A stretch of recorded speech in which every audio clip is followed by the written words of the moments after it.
hold up a second. Can I see some ID? What's going on? Why am I being stopped? This is a controlled area today. I need to know who you are. ID. I understand. What's the legal basis? Am I suspected of a specific offense or am I being detained? Just stay right here and show me your ID. I'm asking for the reason you're holding me. You're hanging around the venue side. We've had issues. I need... Officer Kyle Harkins spotted a calm black man in plain clothes leaving a coffee shop near a high-security venue and decided on the spot that he didn't belong. He moved in close, demanded identification, and positioned himself to block the man's path, like he was ready to turn it into a detention, even though he couldn't name a specific crime or point to a real report. Harkins expected the stop to end the usual way. The man gets uneasy, hands over whatever the officer wants, and the officer controls the story. What he didn't know was that the calm man standing there with his hands visible was a U.S. Secret Service agent assigned to an active protective detail, and verification was only a dispatch check away. And he definitely wasn't the kind of person Harkins could pressure into a fake, suspicious narrative without consequences. At this moment, we want to tell you that we're incredibly grateful that you've chosen to spend your time with us today. Your support keeps this channel alive and thriving. Now tell us where you're watching from in the comments, your state or country. And if you like stories where calm professionalism and documented footage beat bad authority, hit like and subscribe. This happened on a downtown block built around a luxury hotel and a nearby venue that regularly hosted high-security activity. The area had private security, marked cameras at entrances, and constant foot traffic from guests, staff, and people coming in and out of the shops. Local patrols worked that perimeter because the city wanted a visible police presence, but they were still supposed to follow basic standards: clear reasons, clear communication, and no freelancing stops based on vibes. The man was Marcus Reed. He was in plain clothes, moving like someone on a short break. He walked out of the coffee shop with nothing in his hands that could be mistaken for a weapon. No aggressive posture, no rush, no attempt to avoid attention. He started down the sidewalk toward the hotel side of the block. Harkins watched him and made a decision without facts. He approached fast and came in with demands instead of questions. He immediately demanded ID and started describing Marcus as suspicious. When Marcus didn't instantly comply, Harkins escalated the language and treated it like defiance. Marcus didn't argue. He didn't raise his voice. He kept his hands visible and asked for the legal reason for the stop. He also requested a supervisor. He made it clear he would verify his identity through proper channels instead of turning it into a sidewalk argument. Harkins didn't answer the legal basis question. He didn't describe a specific crime. He didn't reference a call for service. He didn't say Marcus matched a suspect description. He kept it vague and kept stacking accusations that sounded serious, but weren't tied to anything concrete. He also stepped closer and positioned himself, so Marcus couldn't simply continue walking. That shift mattered. It wasn't a casual check anymore. Harkins was using his body to control movement, while still refusing to explain what justified the stop. Marcus stayed steady. He repeated the request for the legal basis. He repeated the request for a supervisor. He didn't reach into pockets. He didn't pull out credentials in a heated moment. He kept it safe and controlled, the way trained professionals do when they don't want an officer to later claim they made a sudden move. Harkins took Marcus's calm professionalism as a challenge. He started describing Marcus's behavior as refusing orders. He threatened detention. He acted like Marcus's only choices were immediate compliance or being taken into custody, even though Harkins still hadn't stated what crime he was investigating. And while Harkins was trying to force the encounter into a compliance story, the environment was recording the whole thing. Harkins had his body camera. The hotel's fixed cameras covered the sidewalk and drop-off area. The parking lot cameras covered the pedestrian path. A bystander nearby saw how heated the officer was getting and started recording on a phone from the curbside, capturing the officer's posture, distance, and how he blocked Marcus's movement. Marcus noticed the phone but didn't perform for it. He stayed focused on procedure. He kept his hands visible and kept the interaction simple. He wanted the legal reason stated, he wanted a supervisor, and he would verify identity through official channels. Harkins called for a supervisor, but he framed it like Marcus was the problem.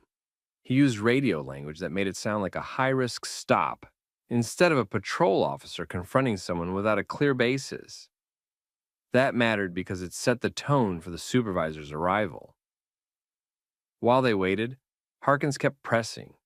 He stayed close. He kept repeating that Marcus was suspicious. He kept pushing for ID on his terms, in that moment, right there on the sidewalk. Marcus kept doing the opposite of what Harkins needed. He stayed polite, stayed still, and kept forcing the issue back to one question. What was the legal reason? This is where stops like this either clean up or collapse. If there's a real reason, it gets stated clearly, and the supervisor backs it. If there isn't, the supervisor starts asking questions the officer can't answer, and the cameras do the rest. And the supervisor was seconds away. Sergeant Elena Cho arrived fast because the call came from a perimeter officer near a high-security venue, and supervisors didn't let those situations drag out. She stepped in, took one look at the spacing and the body positioning, and immediately separated the interaction into two parts, Marcus on one side, Harkins on the other. Cho started by asking Harkins to explain clearly what crime he suspected and what specific facts led to the stop. She didn't ask for a general feeling. She asked for a legal basis that could be written down and defended later. Harkins didn't have one. He tried to keep it in the same vague lane he'd been using, describing Marcus as suspicious and acting like Marcus not handing over ID instantly was the reason for the stop. Cho didn't accept that. She pressed again for a specific suspected offense or a specific report. At the same time, Cho addressed Marcus in a controlled way. Marcus kept his hands visible and stayed calm. He didn't do anything sudden.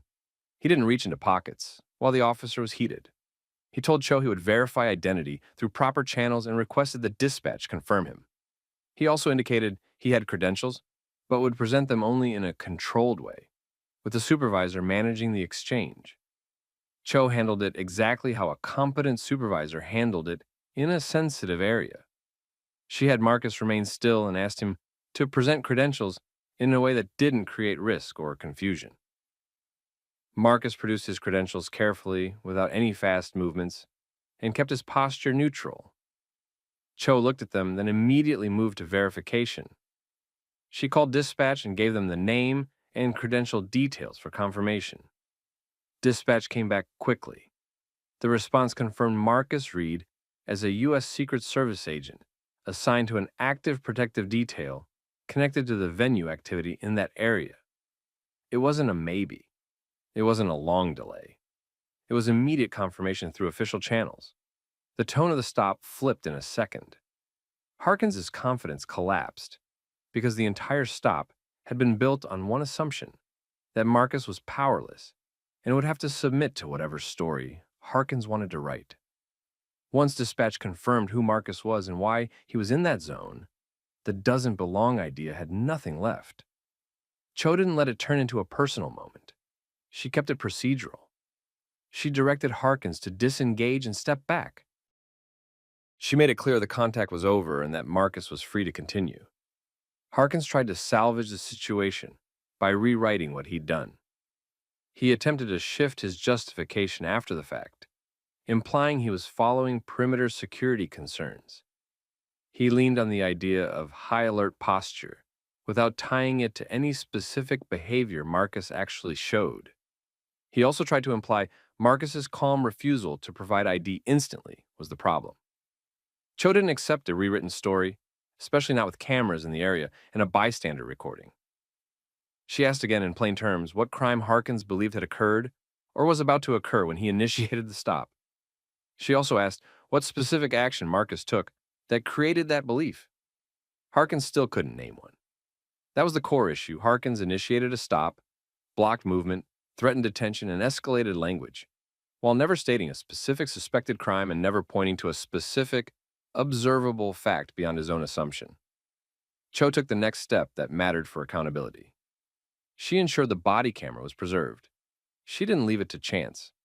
She made sure it stayed on and that it would be handled as evidence, not treated like a routine upload later. She also directed Harkins to stop engaging with Marcus and stop trying to explain himself on scene. Marcus stayed professional the entire time. He didn't lecture. He didn't humiliate Harkins. He didn't use the moment to posture.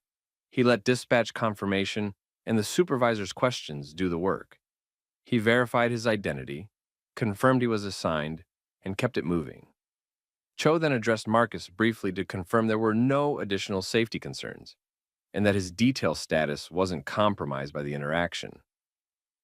Marcus indicated he was fine and that the verification was the only thing he needed. He returned to his assignment without turning the sidewalk into a scene. Then Cho handled Harkins.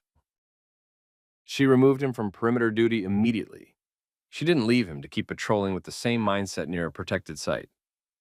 She directed him back to the station pending a review and informed him he was being placed on administrative status while the incident was assessed. The bystander video was still rolling at that point, and hotel security cameras had captured the stop from fixed angles. That mattered because it meant the department didn't control the only record. Even if someone wanted to soften what happened, the outside footage would still show the spacing, the blocking, the escalation, and the lack of any stated crime. Within hours, the incident was already a problem inside the department.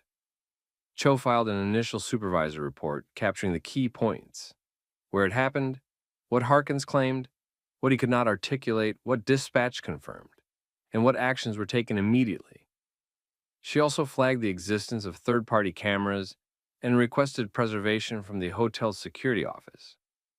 Because the man stopped was on an active protective detail, the review didn't stay local and casual. The verification logs, dispatch records, and communications were all easily retrievable. The department now had an officer who escalated on camera without a legal basis near a high-security site against a federal protective agent who handled it correctly. And at that point, the outcome wasn't going to be negotiated through excuses. It was going to be decided by records, body cam, security footage, dispatch audio, and the supervisor's documentation of what Harkins could not justify. The department couldn't treat this like a minor complaint because there were too many clean records and too many outside eyes. The stop happened near a high-security venue. The subject was verified as a Secret Service agent on an active detail, and the escalation was captured from multiple angles. Internal Affairs opened the investigation the same day. They pulled the full package immediately: Harkins's body cam, Sergeant Cho's supervisor report, dispatch audio, CAD entries, unit GPS, and the hotel's camera coverage of the sidewalk and drop-off area. They also requested the bystander's video once it surfaced, because it showed the spacing and blocking from a clean angle that didn't depend on police equipment. The investigation was simple because the key question was simple: what was the legal basis for the stop at the moment Harkins initiated it?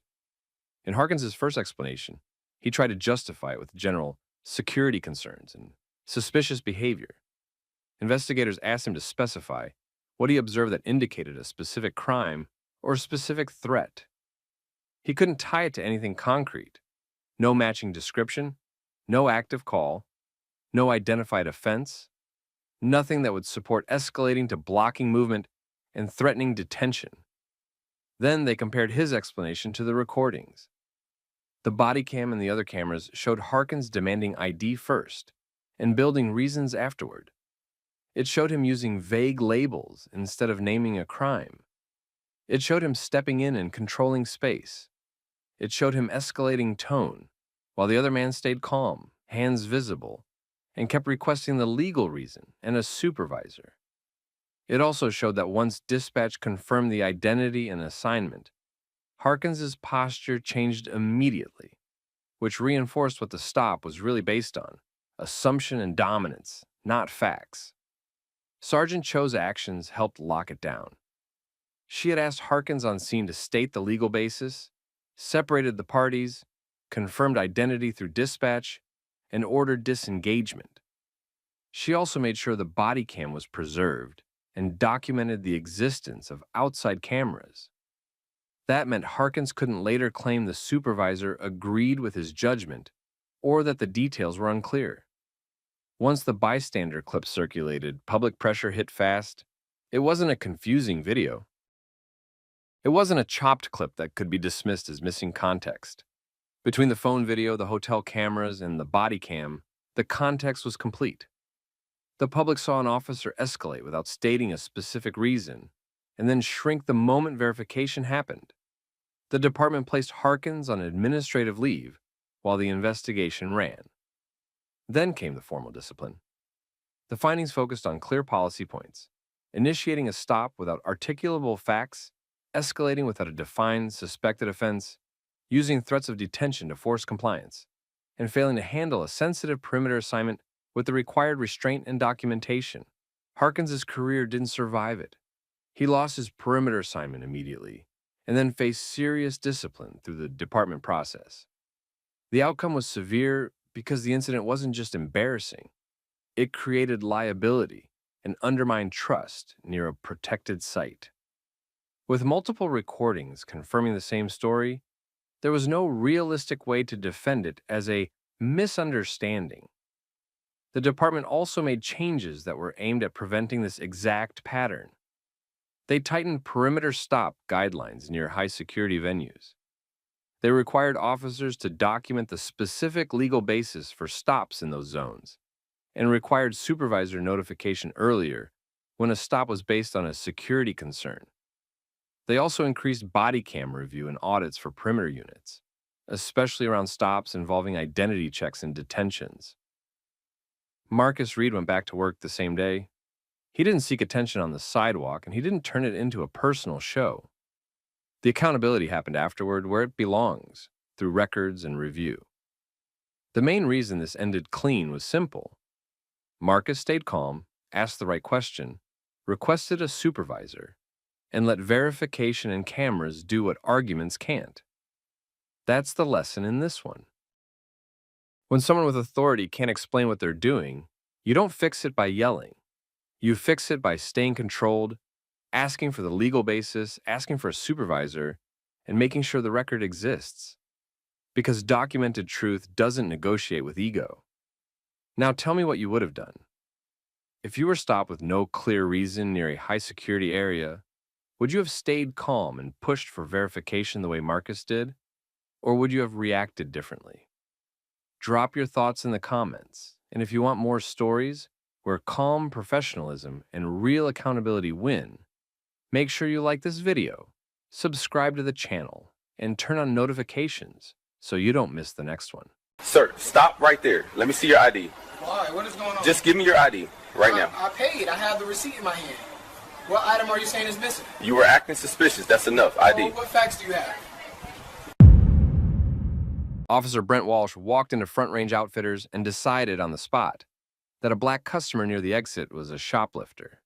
He moved in close, demanded identification, and positioned himself so the man couldn't just walk out, even though nobody had confirmed a missing item.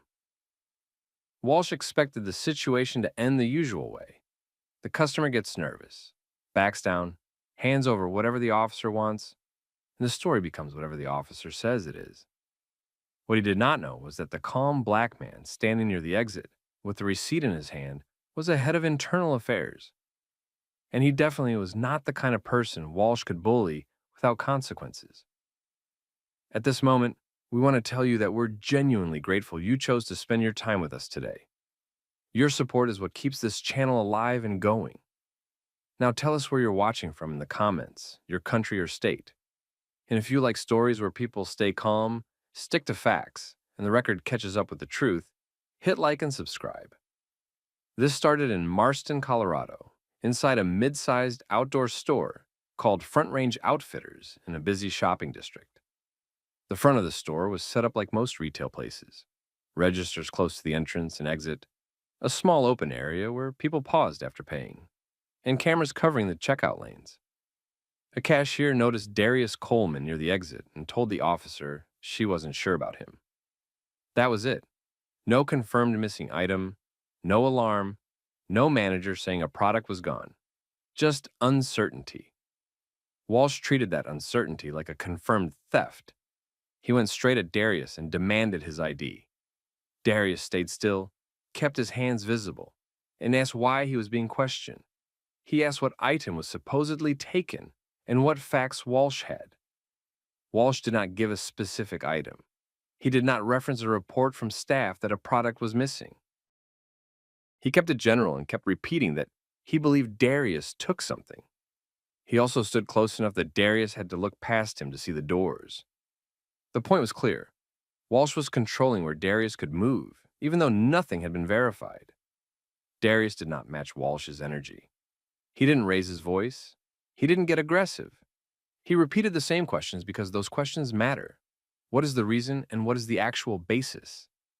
Walsh started labeling Darius's questions as non-compliance. That's how he pushed it. He acted like the problem wasn't the lack of evidence, but Darius not immediately doing what he was told. Then Walsh radioed for backup. The language he used made it sound like he had an active suspect situation, not a store trying to confirm a receipt. That radio call mattered because it shaped how the next officer would arrive and how serious the situation would feel, especially to customers watching. A store manager stepped in and asked for a minute to verify the purchase. That was the normal next step. Check the receipt against the point-of-sale system and confirm the transaction. Darius already had the receipt in hand and stayed in place while the manager worked. Walsh did not slow down while the manager verified. He kept pressing Darius for ID. He stayed in Darius's space. He kept himself positioned between Darius and the exit. The encounter was now happening right between the registers and the front doors, with customers nearby and store cameras looking down on the whole area. When backup arrived, Officer Sofia Ramirez took a moment to read what was actually in front of her. She saw a normal checkout scene, a manager actively verifying, and a customer holding a receipt and bag. She hesitated because it didn't match the urgency Walsh had put on the radio. Walsh reacted by trying to take control of the scene even harder. He kept directing attention back to his commands and tried to move the situation toward hands-on control, even though the store was still verifying the purchase. That's what made the moment stand out later. It didn't look like an officer waiting for facts. It looked like an officer trying to force a result before the facts cleared the customer. And here's the detail that turned this from a bad stop into a major case later on. Front Range Outfitters store video stayed clear.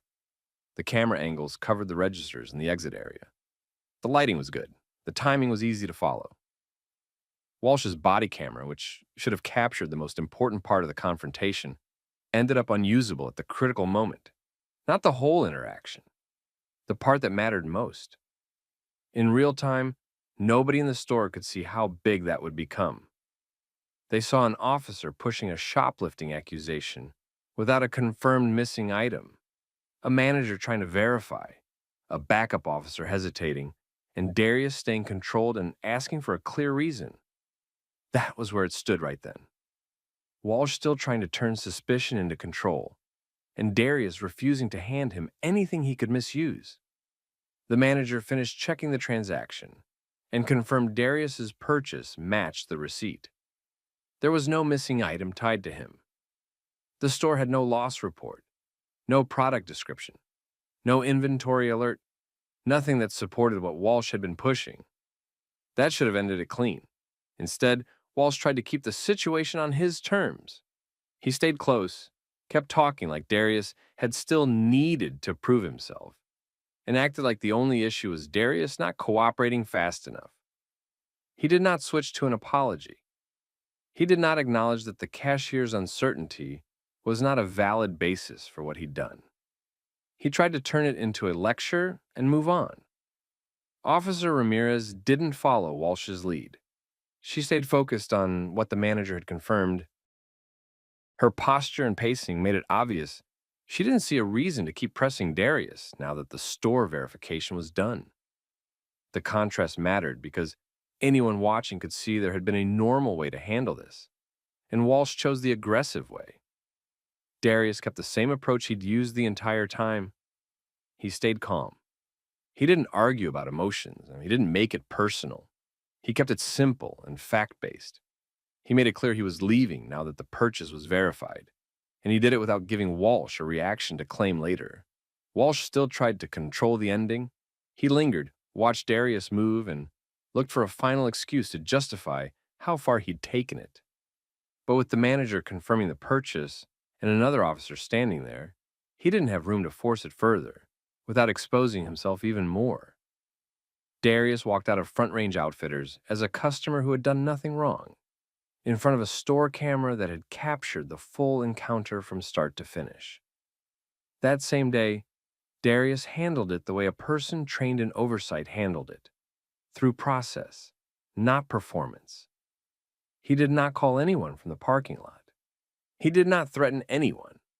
He did not announce who he was to get special treatment. He went through the same public system any resident would use, so the case would be anchored in normal procedure from the first step. He filed a complaint through the department's public channel. He wrote it as a clean timeline, describing what the cashier reported, what Walsh did, what Walsh claimed, how the manager verified the purchase, and how Walsh escalated without a confirmed missing item. He included location details, time window, and identifying information that would help investigators pull the right records. Then he sent a preservation request. He didn't just ask for the body cam. He asked for the full set of material that would show what happened and what decisions were made before and after. He requested preservation of full body cam files, not clips. He requested dispatch and CAD logs. He requested GPS and unit location records. He requested supervisor communications. He requested store video. And he requested POS logs for the transaction and surrounding time window so the verification could be tied to system records. He also requested that no one involved in the incident access or alter related files. That preservation step was not a dramatic move. It was a standard one. And it mattered because it locked the department into a record before anyone could start cleaning up the story. Only after that process started did the internal reality surface. Darius wasn't just a citizen filing a complaint. He was the department's internal affairs director. Even then, he handled it carefully because he understood what would happen if he touched the case himself. People would say it was personal. People would say it was biased. People would say he used his position to settle a score. So he did the opposite. He formally recused himself from the investigation in writing. He assigned the case to his deputy, Monica Lane, with clear instructions. Treat it like any other complaint, follow chain of custody, and document every step. Monica Lane moved fast because she knew the first 48 hours mattered most in cases involving video and digital logs. She issued evidence holds, not suggestions. Holds. She directed that body cam files, dispatch recordings, CAD entries, and system access logs be preserved immediately. She notified IT and supervision, so nobody could later claim they didn't know material had to be protected. She also contacted Front Range Outfitters to secure the store's exports properly. She didn't accept someone texting a clip. She arranged formal exports with timestamps, system identifiers, and documented handling. She treated the store video and POS logs as evidence, not content. When she received the store footage, she logged it, verified it, and preserved the original export. She documented who provided it, when it was pulled, and how it was transferred. That mattered because the store video was going to be the cleanest, most neutral record of what happened at the front doors. The department's initial reaction was quiet containment. Walsh was pulled to administrative duty. He was instructed not to access case-related materials. On paper, that looked like standard procedure while a complaint was reviewed. But Lane treated it as a risk point because she knew what sometimes happened when an officer believed video or reports could end their career. She began building the timeline the right way: store video timestamps, POS verification times, dispatch calls, and officer arrival windows. She started lining up the records that should match each other if everything was normal. And she flagged one issue immediately for follow-up. Walsh's body cam coverage didn't match what it should have captured. The store video had a clear view during the most critical part of the encounter, but the body cam record from Walsh wasn't clean in that same window. That mismatch was going to become a major point, because it wasn't just about what happened in the store. It was about whether the official police record had been protected or manipulated. Lane didn't jump to conclusions. She did what investigators do. She treated it as a technical problem until the logs proved otherwise. But she also knew something important already. Walsh's decisions were now locked against a clear store camera angle, and Darius had already requested the full set of records that would show who touched what and when. Monica Lane treated the complaint like an evidence case. She rebuilt what happened using records that could be checked and matched. She started with the store side, because it was outside police control. She obtained the full camera export covering the registers and the exit, along with the POS logs for the same time window. She documented who pulled the video when it was exported, how it was transferred, and she preserved the original file while working from a copy. Then she built a timeline. She matched the receipt and POS transaction time to the store video timestamps, and then matched those to dispatch and CAD records, showing when Walsh was sent to the store, when he arrived, and when he called for backup. That let her line up what the store cameras showed with what Walsh was telling dispatch in real time. After that, she pulled police video the correct way. She requested the full original Bodycam file, not a shortened clip or a view-only copy, and she requested the technical records tied to it, docking and upload records, file identifiers, and system access logs. That's where the case shifted.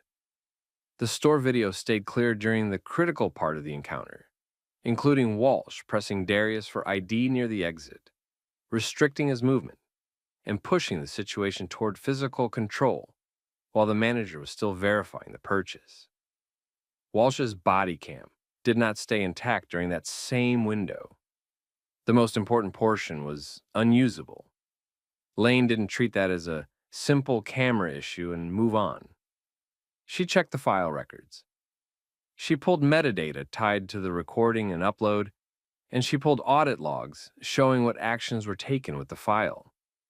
She also pulled workflow records to compare what normally happened to body cam footage versus what happened here. Those logs showed the body cam file had been handled outside the normal process. That meant it wasn't just a bad recording. The system recorded that the file was interacted with in a way that didn't match standard handling. Once she had that, she widened the review.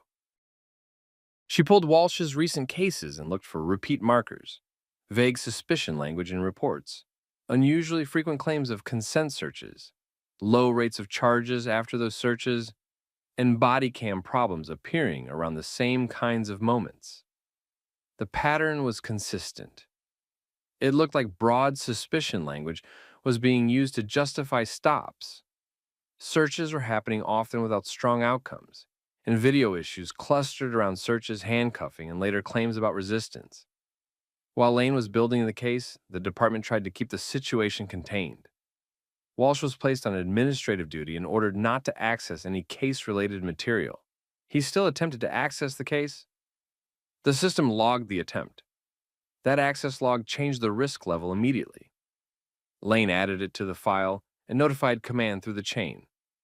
She then prepared a referral package that included the store video and POS confirmation showing no theft, the dispatch and CAD timeline showing how Walsh framed the situation on the radio, the body cam integrity issues supported by metadata and audit logs, Walsh's attempted access after being ordered not to, and a summary showing the pattern concerns were not isolated to one incident.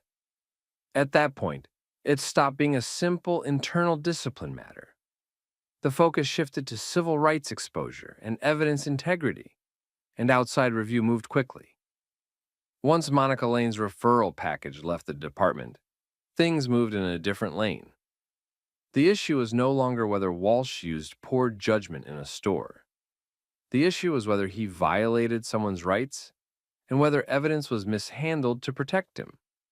The department tried one last round of quiet control. They kept Walsh on administrative duty, restricted his access, and avoided public statements beyond standard language. Internally, they acted like it could be handled with discipline and training, but the records didn't support that. Federal review focused on two tracks at the same time. First, the stop itself. Walsh treated Darius like a thief without a confirmed missing item, restricted his movement by positioning himself at the exit, and used non-compliance language to justify escalation while the store manager was actively verifying the purchase. Second, the evidence. The body cam failure during the critical window, the audit logs showing handling outside the normal workflow, and Walsh's attempted access after being told not to touch the case. That last part mattered more than people think. It showed intent and risk. You can argue about a bad decision in the moment. It is much harder to explain why evidence got handled wrong and why the officer later tried to get into the file. Walsh was terminated after the internal process concluded, based on policy violations tied to the stop and the evidence issues. The city and department had to move fast because by then, the case wasn't isolated. Lane's broader review had already surfaced a pattern in Walsh's unit: repeated vague suspicion language, high consent search claims with low charges, and video gaps clustering around the same high-risk moments. That pattern triggered a larger response. The unit was shut down and restructured. Supervisors were reassigned. Stop documentation requirements were tightened. Body cam audits became mandatory, not occasional. The department added stricter review around consent searches and required clearer articulation of the reason for stops, not generic language that could fit anything. Then the civil side hit. Once the unit pattern became visible, the city faced multiple civil suits tied to similar stop and search behavior.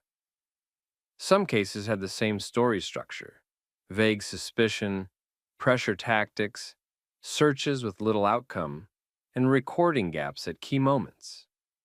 The city ended up settling multiple cases connected to that pattern because the records created exposure that was difficult to defend. On the criminal side, federal prosecutors brought civil rights and evidence-related charges against Walsh. The case was built around what could be verified: the store video and POS logs, the dispatch CAD timeline, the mismatch between what the store footage showed and what the body cam failed to capture, and the system logs showing unusual handling and attempted access. The point was not just that Walsh was wrong. The point was that he escalated without a proper basis, and then the evidence trail didn't stay clean.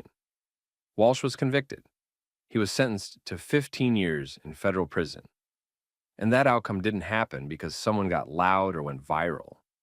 It happened because the record was preserved early, the evidence was secured properly, and the investigation was run in a way that held up under outside review. Darius's role became public during the process, not during the confrontation. He didn't use it to win the moment in the store. He used procedure to win the case afterward. He filed through the public channel, locked down preservation, recused himself, and let his deputy do the work. That's what prevented anyone from dismissing it as personal. Monica Lane's work became a model inside that department. The chain of custody steps, the timeline matching, the metadata pulls, the audit log review, the unit pattern analysis, and the documentation of Walsh's access attempt turned a messy incident into a provable case. The long-term change in Marston was concrete. Officers had to document stops with clearer factual basis. Supervisors had to review stops more consistently. Body cam audits became routine and tracked. The department introduced stricter controls and alerts around body cam file handling and access. The goal was simple: make it harder for vague suspicion to become a detention, and make it harder for evidence gaps to hide what happened. That's what accountability looks like when it's done the right way. Calm, documented, verified, and impossible to hand-wave away later. Now let me ask you something. If you were Darius in that store, would you have stayed as controlled as he did? Or would you have reacted the way most people would when an officer treats suspicion like proof? Drop your answer in the comments. And if you've ever had a situation where the truth only mattered because you had the record, share that too. And if you want more stories where people stay calm, stick to facts, and the system is forced to answer for what it did, hit like, subscribe, and turn on notifications so you don't miss the next one. Sir, step out onto the porch. Hands where I can see them. My hands are visible. I'm staying in the threshold. Show the warrant on camera and confirm the address. We'll talk out here. Step outside first, then we'll show you paperwork. No. First, you explain to me what is going on. Sir, give me your name and date of birth. Prove you live here. Just after midnight, an ICE team boxed in the Pierce residence like they were sealing off a scene, not knocking on a door. Vehicles angled in tight. Bright lights flooded the yard and front porch.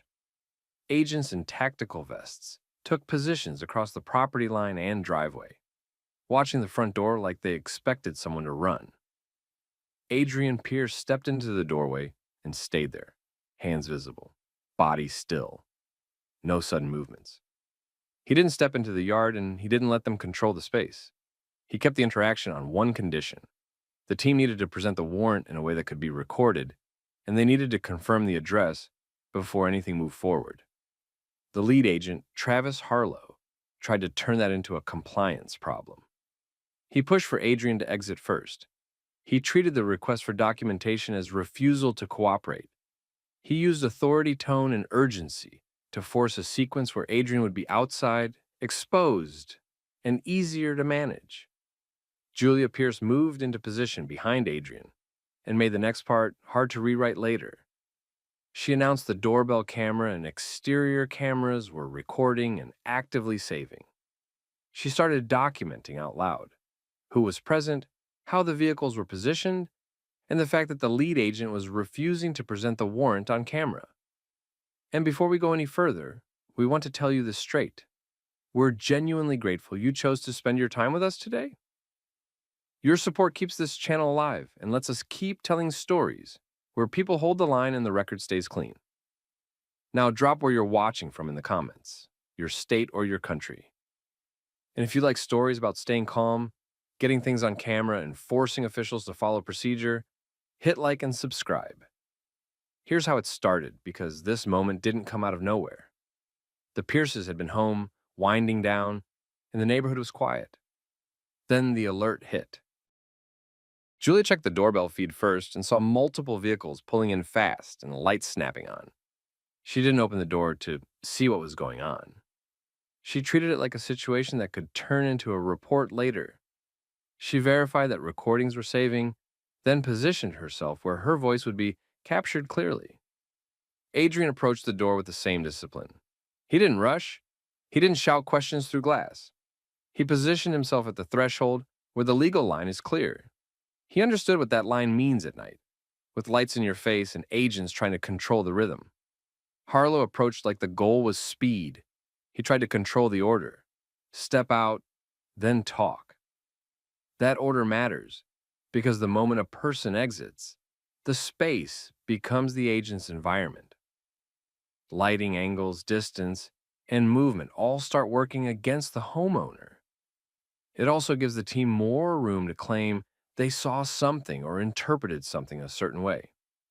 Adrian didn't give him that. He kept repeating that he needed the warrant presented on camera and the address verified. He didn't argue about politics. He didn't argue about the agency. He kept it narrow and legal, authority first, movement second. Harlow tried to reframe it.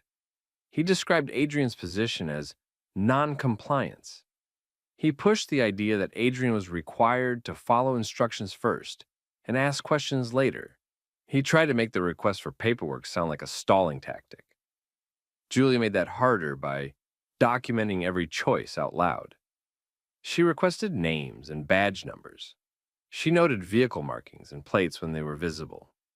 She stated that the team was refusing to produce the warrant in a recordable way. She didn't insult anyone. She didn't escalate. She kept it factual and timestamped. That's when Harlow shifted tactics. He pushed for the door to open wider. He tried to shorten the distance and control the doorway conversation. He kept pressing for Adrian to step outside because he needed the setting to change. Adrian stayed in the same place and stayed controlled. No back and forth. No emotional performance. Just the same requirement, repeated the same way. Julia then requested a supervisor while recording. That changed the situation because it forced the lead agent to bring someone higher ranking into a scene that was already being documented.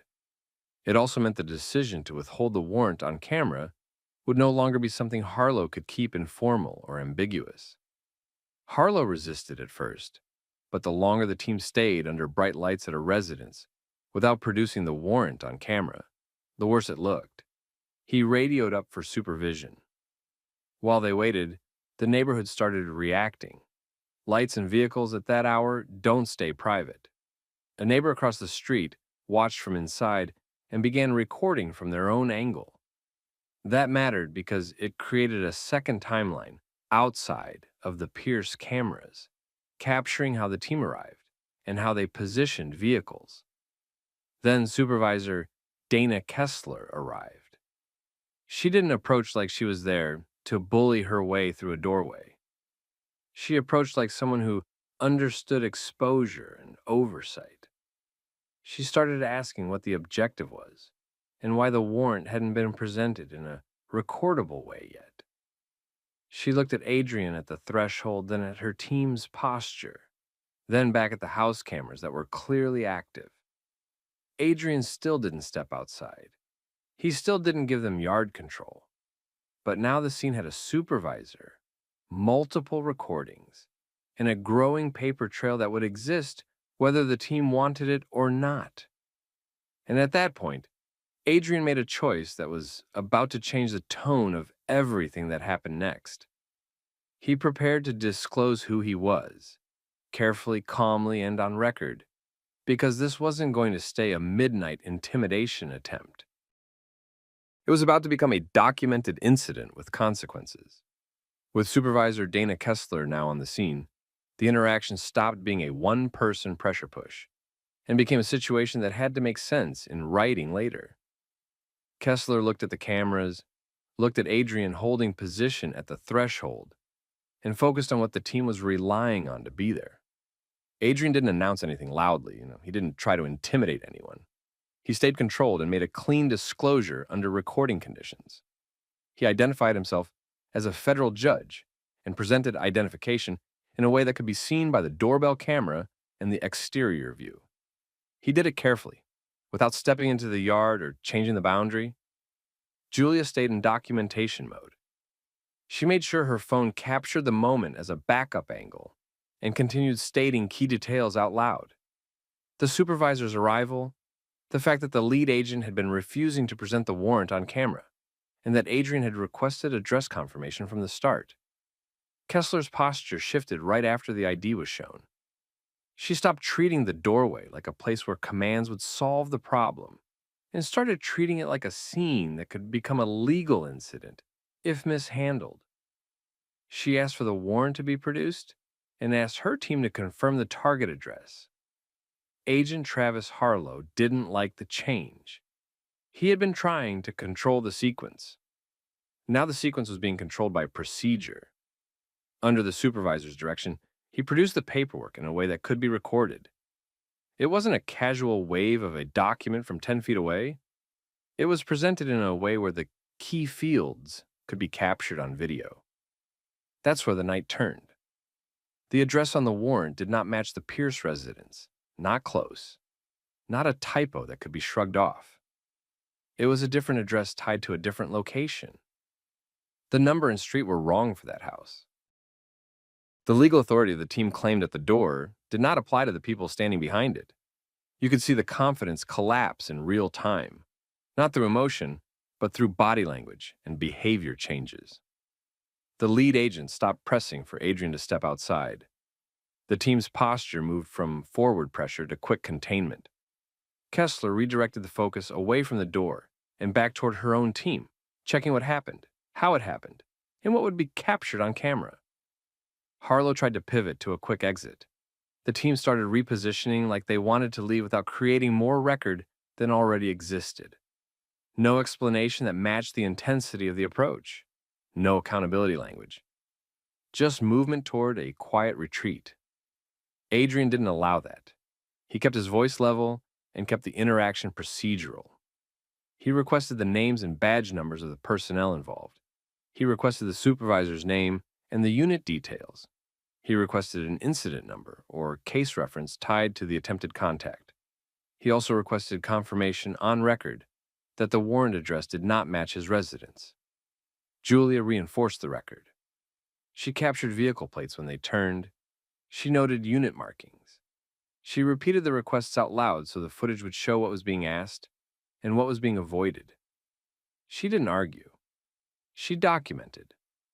This is where agencies often tried to do the minimum. When the operation goes wrong, the instinct is to reduce the footprint, keep details vague, and leave before the homeowner can collect identifiers. Harlow followed that instinct. He gave as little as possible and tried to move the team out. Kessler had a different problem. She couldn't pretend this hadn't happened, not with multiple cameras recording and a neighbor now watching from across the street.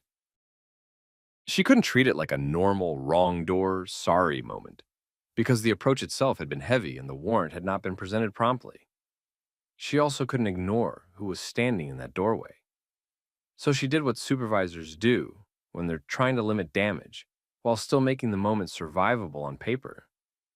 She acknowledged the mismatch in a controlled way, kept the interaction short, and directed the team to disengage. Adrian stayed steady and made sure the final minutes weren't empty. He asked again for the case reference and the correct point of contact for follow-up. He made it clear the footage would be preserved and that formal requests would follow. Julie continued to speak in time-stamped facts. She noted when the team began withdrawing, which vehicles moved first, and which personnel avoided providing identifiers. She captured the last clear shots of plates and markings before the vehicles cleared the property. Within minutes, the yard lighting disappeared. The angled vehicles pulled out. The street went quiet again. But the incident didn't end when the engines left. The key part was already locked in. A documented approach, pressure before verification, delayed warrant presentation, and a warrant that didn't match the house they surrounded. And the Pierces were not going to let that turn into a clean, undocumented mistake that disappeared into internal paperwork. As soon as the vehicles cleared the street, the Pierces shifted from surviving the moment to building the record. Julia didn't wait until morning. She exported the doorbell footage and the exterior camera angles immediately and saved them in more than one place. She pulled the timestamps, labeled files by camera angle, and wrote down the exact order of events while it was still fresh. Adrian did the same thing from his side, a clean timeline, minute by minute, focusing on actions the cameras might not fully capture, like when requests were made, what was refused, and when the supervisor took over. They treated it like evidence, because that's what it was. A heavy nighttime approach can get rewritten fast inside agency paperwork. The fastest way to prevent that is to force the agency to match its internal story to clear video. The next move was formal, not emotional.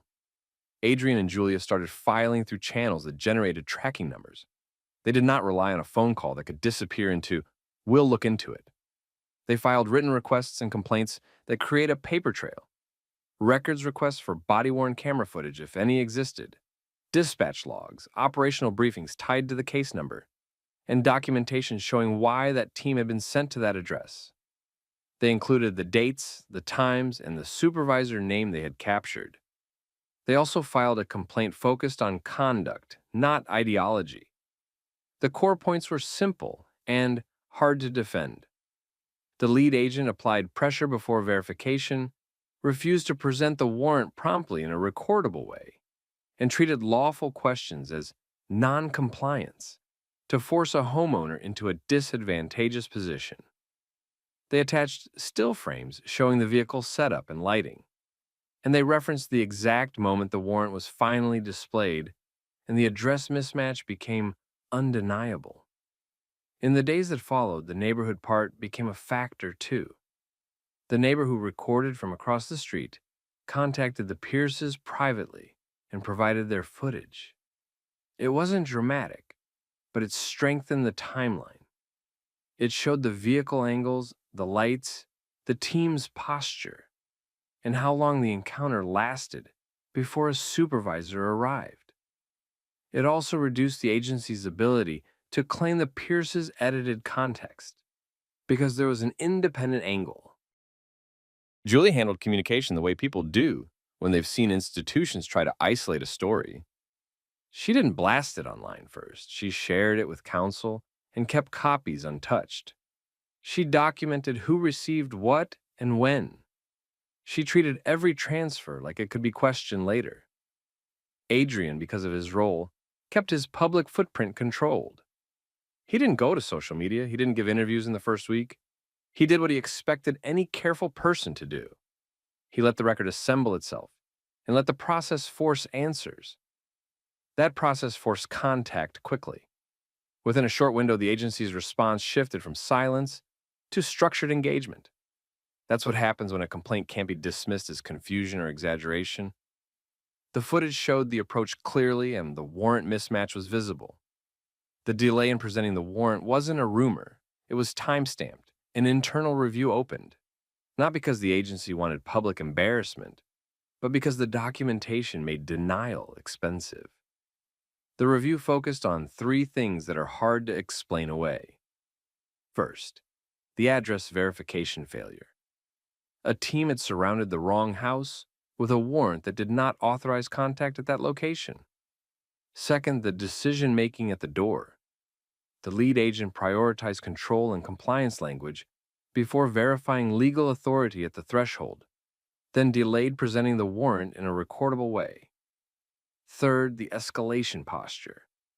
The approach looked like a raid setup, even though this was a residential contact with no immediate threat on record. As that review moved forward, another layer kicked in, matching the paperwork to the video. This is where agencies often get caught. Reports tend to smooth rough edges.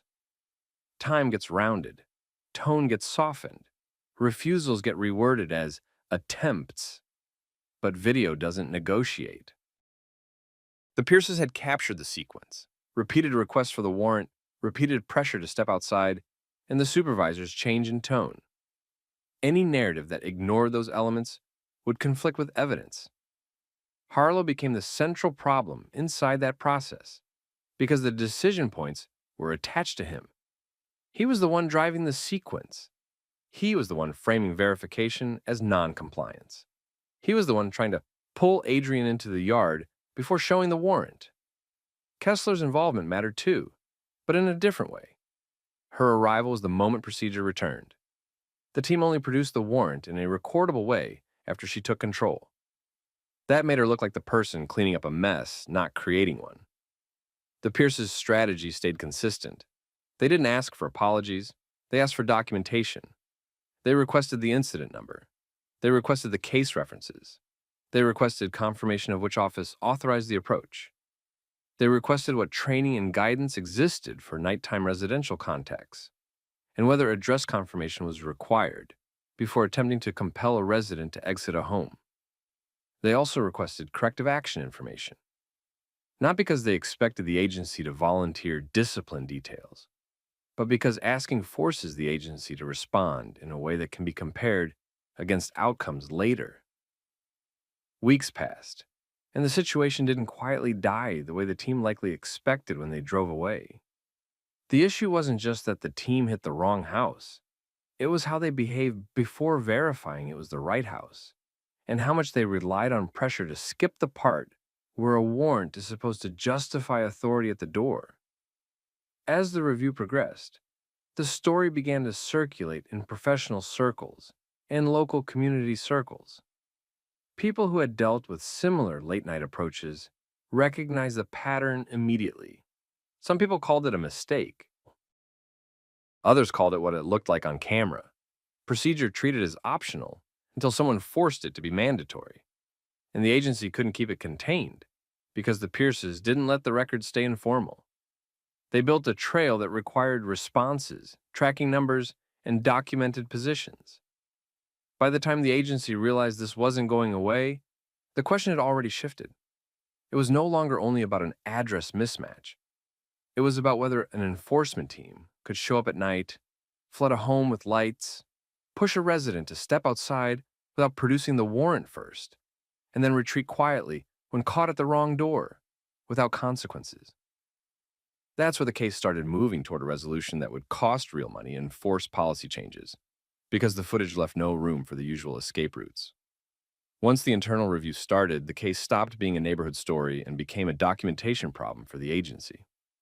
The Pierce attorneys requested the operational chain behind the deployment, who approved the approach, what address data they used, what verification steps were logged, and what guidance existed for nighttime residential contacts. The agency could deny opinions, but they couldn't erase timestamps, radio traffic, and written logs if those were requested the right way. Freedom of Information Act and records responses started coming back in pieces.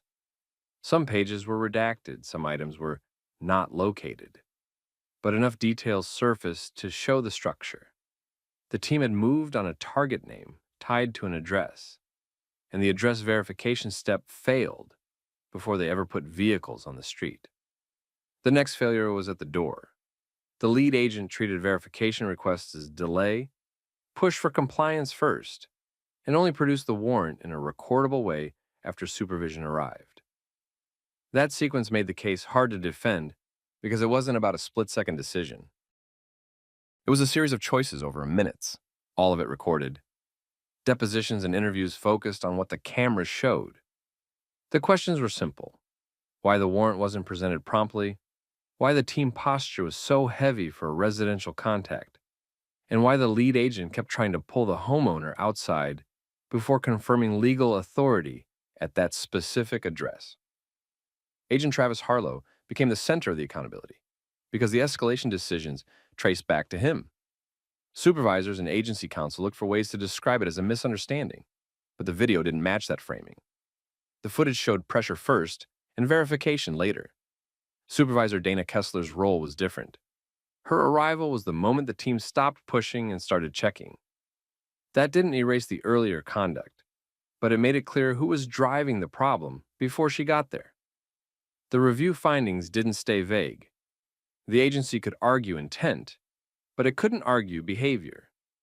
The documented issues were consistent across the footage and the timeline the Pierces wrote immediately after the situation. Those findings created two outcomes at once: discipline and settlement pressure. On the discipline side, the agency moved to contain risk. Harlow faced consequences tied to decision-making and procedure. Details weren't all public, but the direction was clear. His conduct became the example of what not to do because it created liability and made the agency look like it used intimidation to skip verification. On the civil side, the case moved toward resolution because the evidence made trial exposure dangerous. A public courtroom timeline with clear video, verified timestamps, and a warrant address mismatch doesn't just cost money. It forces testimony about policies, training, and how often these wrong door approaches happen.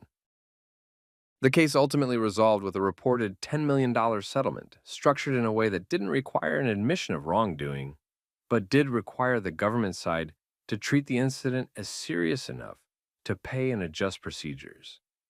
The policy tightening mattered more than the money.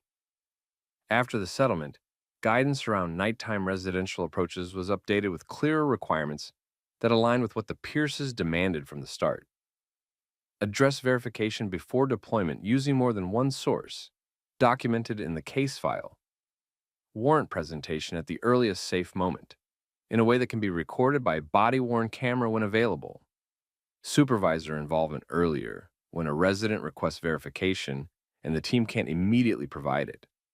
None of that fixed what happened, but it reduced how easily the same playbook could be used again.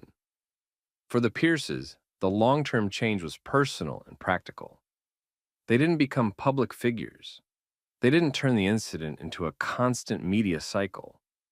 They used the system the way it's supposed to work: preserve evidence, build a record, force responses, and make it expensive for an agency to pretend nothing happened. When authority shows up at your door, the calm person who keeps it procedural often has the most power in the room, because procedure is what the system is supposed to follow. Cameras, timestamps, and written requests don't create drama. They create accountability. Now ask yourself this. If a team arrived at your home late at night and tried to make you step outside before showing legal authority, what would you do? Would you move first just to make it end? Or would you hold the line and build the record? Drop your thoughts in the comments. And if you've had a situation where someone in power tried to skip steps and rush you, share what happened. And if you want more stories like this, realistic, modern, and focused on accountability, make sure you like this video, share it with someone who needs it, and subscribe to the channel so you don't miss the next one. Hey, stop right there. What's in your hand? Put it down. My cane. I'm legally blind. I need it to walk. What's in your back pocket? Tell me why you stopped me. Name and date of birth, now. I'm walking home. I came from jury duty. Answer the question, name and date of I birth. will cooperate, but I need the lawful reason first. You're refusing. That's a problem. The sidewalk outside that small Florida town was still washed in streetlight glow when they approached him. Early morning, thin traffic, the kind of quiet where a single patrol car rolling up feels louder than it should. Harold Briggs, 61 years old, legally blind, Army veteran, was tapping his cane along the concrete and heading home after jury duty. He wasn't running, wasn't hiding, wasn't bothering anyone, and within seconds, Deputy Lacey Monroe treated the one thing helping him walk like it might be a weapon. Her cruiser spotlight pinned him in place. She came in fast, focused on the cane and the outline of something in his back pocket, talking like she'd already decided what he was. Harold tried to explain, calm, direct, consistent, that he was legally blind and the stick was a mobility aid. Monroe didn't de-escalate. She pivoted into demands: name, date of birth, compliance on her terms. That was the moment the encounter stopped being about checking on something and became a control contest. And whether the stop truly began over a crosswalk signal, or whether that reason was built later to justify what happened, would become a central issue once the video and the paperwork started getting compared side by side. At this moment, we want to tell you that we're incredibly grateful you chose to spend your time with us today. Your support keeps this channel alive and thriving. Tell us where you're watching from, your country, your state, your city. And if you like stories where power trips get exposed by policy, cameras, and consequences, hit like and subscribe. Now, rewind, because this did not start with Harold doing something dangerous. It started with one deputy choosing suspicion first and patience last. Harold's morning was routine.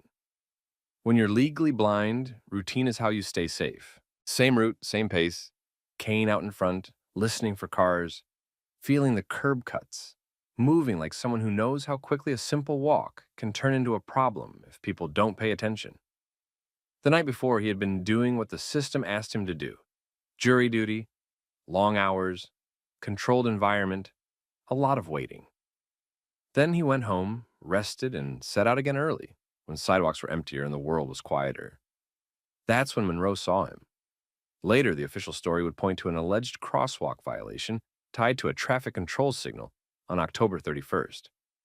But in real time, what Monroe acted on was not a traffic safety concern. She acted like the cane was suspicious, and the item in his back pocket was a threat. This is how a normal situation gets turned into a high-stakes one. An officer's fear becomes a fact on the spot, and the citizen is expected to play along with that fear no matter how unreasonable it is. Monroe approached with officer safety posture, treating Harold like someone who needed to be managed. She demanded personal information immediately. Harold answered what he could and explained his disability. He kept his body still, kept his hands visible, and kept the cane in the same position it had been the entire time, doing its job. Monroe didn't settle down after hearing he was blind. She doubled down. She treated the explanation like a story she didn't trust, and she treated the refusal to hand over personal details on command like defiance. Harold didn't escalate his tone, he escalated his clarity. He pressed for the lawful basis of the stop and made it clear he didn't believe he was required to provide ID without one. He also did the one thing people are told can help when a stop feels wrong. He requested a supervisor. That request flipped the dynamic. Instead of treating it like a normal oversight step, Monroe treated it like a challenge to her authority. Her posture tightened. Her commands became sharper. The encounter stopped moving toward resolution and started moving toward punishment. And as that shift happened, a bystander across the road noticed the spotlight and the way the deputy kept crowding the conversation. Early morning doesn't have distractions. People hear everything. The bystander pulled out a phone and started recording, not getting involved, not yelling, just documenting. 2 recordings were now building at the same time. The body camera capturing Monroe's framing and the bystander video capturing the broader context and tone. Then Sergeant Todd Klein arrived. This is where a lot of agencies either prevent disaster or seal it in. A supervisor can step in, slow the pace, clarify the reason, and end the contact cleanly. Or a supervisor can back the deputy's ego and turn a questionable stop into a locked-in, "you're going to learn today" moment. Klein chose the second path. He didn't reset the encounter around facts. He treated Harold's calm resistance to demands as a respect issue. He reinforced Monroe instead of asking why a legally blind man with a cane was being handled like a threat. And with the supervisor now aligned against him, Harold was no longer dealing with one deputy's assumptions. He was dealing with a chain of command that refused to step back. When Sergeant Todd Klein stepped in, he didn't come with a reset. He came with alignment. He listened to Monroe's summary first, and her summary wasn't neutral. She framed Harold as suspicious and uncooperative. She repeated the same 2 points that she had been stuck on since the cruiser light hit him, the cane in his hand and the object in his back pocket. She treated both like potential threats, even after Harold had already explained he was legally blind, and the stick was a mobility aid. Klein's first move wasn't to verify Harold's condition, or ask what specific law justified the detention. His first move was to reinforce the idea that Harold needed to comply because they said so. That's how the chessboard got set. Harold stayed calm and kept doing the same thing he'd been doing since the beginning. He asked if he was being detained, what the legal basis was, and whether he was free to leave. He also made it clear he wasn't refusing to cooperate in general. He was refusing to hand over personal identifying information without a lawful reason. Monroe and Klein treated that distinction like a technicality they could steamroll. Monroe kept repeating commands, tightening the circle around Harold. She kept repositioning to control his movement on the sidewalk.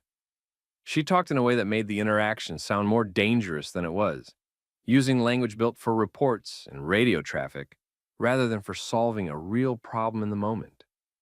Harold's body language didn't match their escalation. He didn't square up. He didn't clench fists. He didn't step towards them. He stood there, cane visible, shoulders still, explaining the same facts again. Legally blind, walking cane, coming from jury duty, trying to get home. Klein's next move was to turn the disagreement into refusal to obey. He didn't argue the law. He argued authority.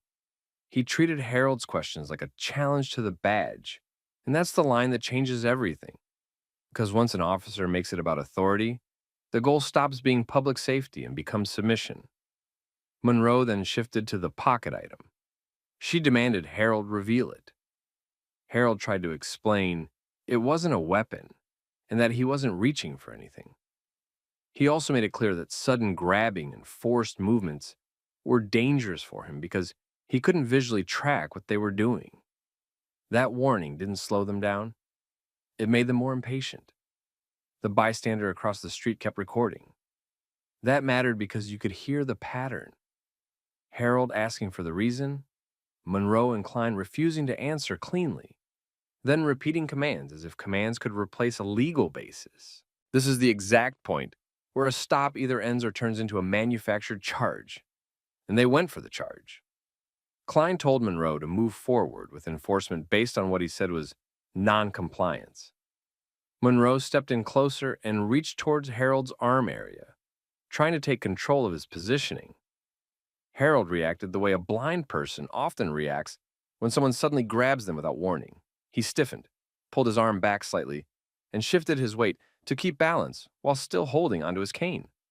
That small defensive movement was the opening they wanted. Monroe immediately labeled it as resistance. Klein backed her, treating the moment like proof that Harold was actively resisting, even though the conflict was still about whether they had lawful grounds to detain him in the first place. This is the trap.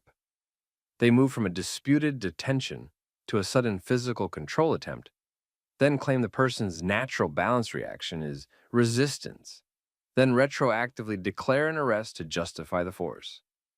Harold kept his voice controlled. He told them he was not attacking them, not reaching for anything, and not trying to run. He emphasized again that he was blind and that they needed to stop grabbing him without explaining what was happening. They didn't stop. Monroe and Klein closed in and forced his arms behind him. From Harold's side, it wasn't a fight. It was confusion plus balance plus pain, and the basic fear of being controlled by people he couldn't visually track. From their side, they described it as him resisting their attempts to arrest him. But the argument that later blew up publicly was simple. If the arrest itself was not lawful at the moment they claimed resistance, then resisting arrest became a label they used to cover the escalation, not a legitimate basis for it. They cuffed him. Monroe kept control of the narrative out loud, calling it active resistance and officer safety. Klein supervised it like it was routine. Harold was then guided toward the cruiser. He moved slowly because he couldn't see the door angle, the curb edge, or where their hands were on him. Instead of giving him clear directional guidance, appropriate for a blind person, they treated his slow movement as more defiance. Everything he did got interpreted as a problem. The bystander's phone caught enough to show the tone and the sequence, a cane treated like a threat, a lawful basis question treated like disobedience, and a supervisor who didn't slow anything down. By the time Harold was placed in the back seat, the stop was no longer being sold as concern about a pedestrian crossing. It was being sold as a resisting arrest. The moment Harold Briggs disappeared behind the closed cruiser door, the story split into two tracks. On the street, it looked like a legally blind man with a cane got treated like a threat and taken in for resisting. On paper, it would soon be described like a routine enforcement action that started with a traffic control issue and escalated because the subject refused to comply. And that gap between what people saw and what the report claimed became the real problem. Within days, the body cam clips and the bystander recordings started circulating. People weren't just reacting emotionally. They were pausing, replaying, and comparing. They focused on the order of events, the cane being treated as suspicious, the repeated demand for name and date of birth, Harold explaining he was blind, and the moment the supervisor arrived, and the encounter tightened instead of calming down. That's when the "how did this start?" question got louder. Because the arrest report's justification didn't match the public's first impression from the footage. The written version described the stop beginning because Harold allegedly entered a crosswalk against a traffic control signal on October 31st near a small town outside a major Florida city. But the video attention centered on something else: the deputy's fixation on the cane and the pocket item, and the fact that the stop didn't sound like a simple traffic safety reminder. That mismatch mattered for two reasons. First, it went straight to whether there was a lawful basis to detain him in the first place.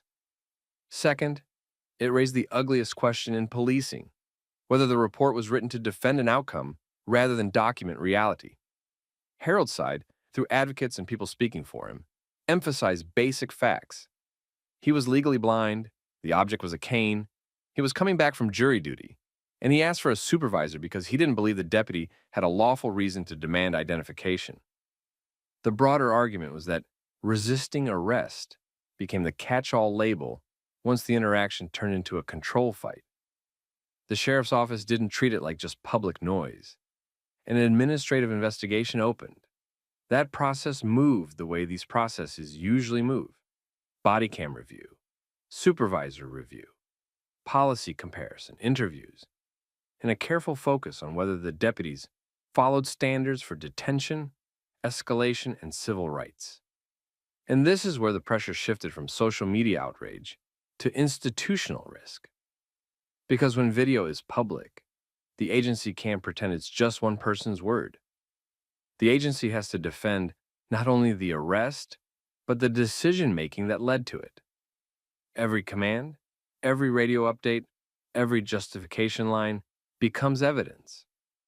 In Harold's case, the investigation didn't end with a clean defense of the deputies.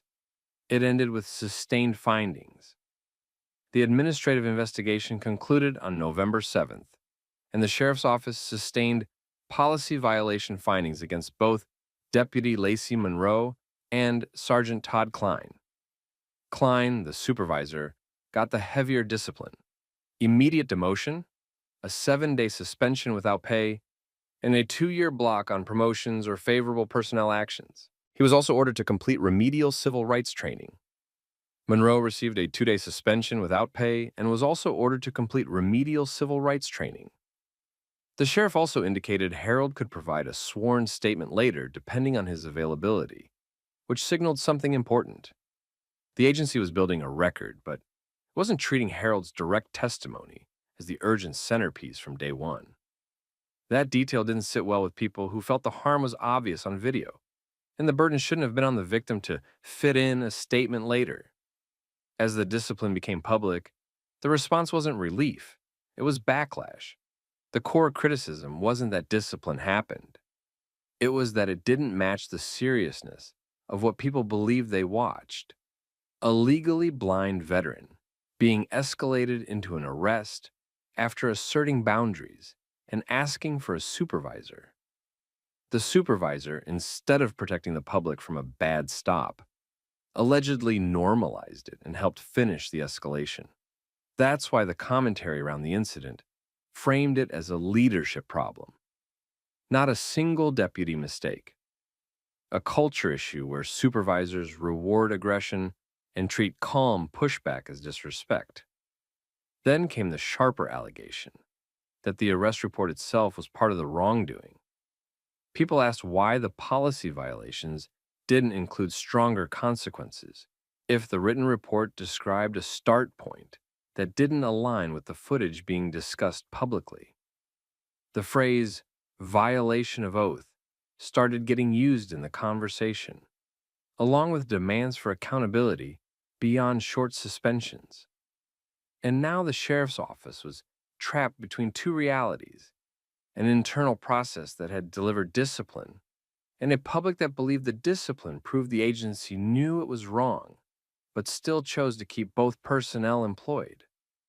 When the sheriff's office released the discipline, they expected it to close the file. Instead, it opened the loudest phase of the story. People read the penalties and did the math.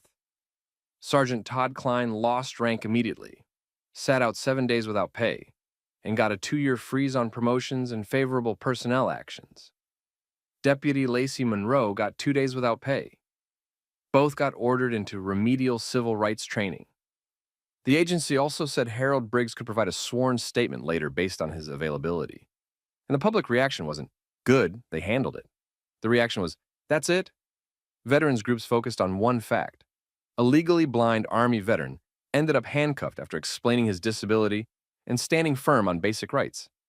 Disability advocates focused on another. The cane was treated like a threat, and his limitations weren't accommodated in a way that reduced risk. Legal commentators focused on the structure of the encounter. A disagreement over identity demands turned into a physical control attempt, then got labeled as resisting arrest, even though the whole dispute was whether he was lawfully detained or lawfully under arrest at that moment. And then there was the leadership piece, because the supervisor's job in that scene should have been to slow things down, clarify the lawful reason, and end the contact cleanly if the reason wasn't solid. Instead, the supervisor reinforced the escalation. That's why the commentary you referenced framed it as a culture problem. Not just one deputy getting overreactive, but a supervisor normalizing that behavior, backing it, and helping turn it into an arrest. That's what made the punishment too light argument stick. Critics didn't just want harsher penalties. They wanted separation. They argued that when someone's independence tool gets treated like a weapon and the encounter ends in cuffs, retraining and short suspensions don't fix the core issue. They framed it as a message to the public. If this is what it takes to get only a demotion and a few unpaid days, then the standard is broken. The arrest report became the other pressure point. The report's stated starting reasons centered on Harold entering a crosswalk against a traffic control signal on October 31st. But the public-facing clips and discussions centered on something else: the deputy's fixation on the cane and a pocket item, and the repeated demand for identifying information while refusing to clearly state a lawful basis in a way that matched what viewers believed they were watching. That created the suspicion that the report was written to justify the outcome rather than document the true start of the stop. People asked a simple question: if the agency sustained policy violations, why wasn't there equal accountability for the accuracy of the written report? If the narrative in the report didn't match the public record, why wasn't that treated as a separate, serious issue? That's where accusations like violation of oath got thrown around in public discussion. Because to ordinary people, a report that looks inconsistent feels like the system covering itself. The sheriff's office, by disciplining both employees, effectively admitted the conduct didn't meet policy. But by keeping both employed and focusing on remedial training, they also signaled they were treating it as correctable behavior rather than disqualifying behavior. That split decision is exactly what kept the story alive. Meanwhile, Harold didn't come out of it with a viral win. He came out of it with the reality of being treated like a threat while doing something normal, and the reality that the system's response moved slower than the harm did. In the weeks after, he leaned on routine again. That's what people like him do when something knocks them off balance. He stayed close to familiar paths. He coordinated with advocates. When he was able, he prepared to give his sworn statement as the sheriff's office indicated. He also spoke with legal counsel, because in cases like this, the civil rights questions don't stop at discipline. They extend to unlawful detention, disability accommodation, and whether resisting was used as a cover for a stop that shouldn't have escalated in the first place. And something else happened that agencies never love, but communities rely on. Other people started speaking up. Local residents talked about stops that became confrontations because someone asked basic questions. Disabled community members shared how often mobility aids get treated with suspicion. Former law enforcement voices weighed in on what supervisors are supposed to do and how quickly a scene can turn when a deputy and supervisor both interpret calm boundary setting as defiance. That collective response is what forced the deeper change conversation. Because the real long-term consequence wasn't just one demotion and 2 suspensions. It was the public demand for clear policy and enforceable standards around how officers handle mobility aids, how they communicate and guide people who are visually impaired, what counts as a lawful basis for detention, and how resisting gets charged when the underlying detention or arrest is disputed. Even if the agency didn't announce sweeping reforms on day one, the pressure created a new reality. The public was watching the paperwork, not just the video. People were comparing the report to the footage. They were asking why the supervisor didn't reset the encounter. They were asking why the deputy escalated after hearing the words, legally blind. They were asking why the system still treats asking for a supervisor as a provocation. And Harold's case became an example people used in other conversations, other hearings, and other complaints. Not because he wanted fame, but because it showed the pattern in a clean way. A routine walk became a power contest, then got wrapped in official language to make it look normal. The lesson was blunt.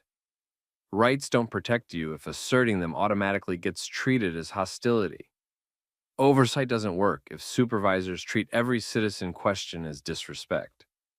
And accountability doesn't feel real if the consequences don't match what the public can plainly see. So here's the question for you watching.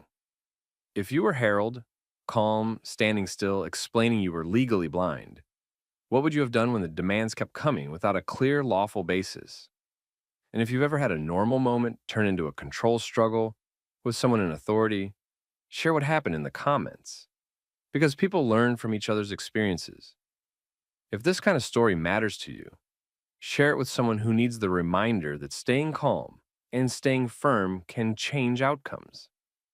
And don't forget to like and subscribe so you can keep getting stories where the truth holds up under video, policy, and accountability.